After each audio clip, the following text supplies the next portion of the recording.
नदी पानी रे भासी जाइछंती दुई जन नाबालिका भौणी। तेणु नदी कूल अति शोकाकूल परिवेश सृष्टि होइथिबा बेले अग्निशम विभाग सेमानंकु खोजाखोजी जारी रखिछंती। आज थिला श्रावण मास पूर्णिमा। तेणु दुई नाबालिका भौणी शिवंक मुंडरे पानी ढालिबा पई नदी को जाइथिले पानी उठाइबा पई।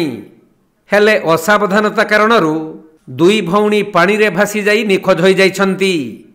एपरी अभावनीय घटना घटिछि बालेश्वर जिला जलेश्वर थाना अंतर्गत सुवर्णरेखा नदीर शिखरपुर घाटरे। तेणु खबर पाई जलेश्वर पुलिस एवं अग्निशम विभाग घटनास्थल रे पहुंची दुई भौणी को खोजाखोजी जारी रखिथिले भी सेमानंकर पत्ता मिली नहीं।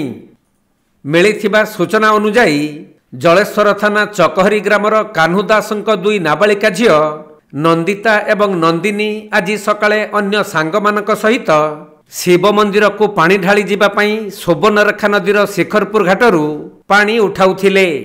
एतिकी बेले असावधानता कारणरू सेमानक गुड़ खसी जाई पानी रे निखोज होई जाइछंती।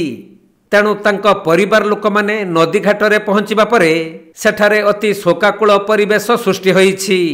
आउ पुलिस अग्निशम बाहिनी कर्मचारी सहायता रे नदी पानी रे सेमानंकु खोजाखोजी जारी रखिछंती।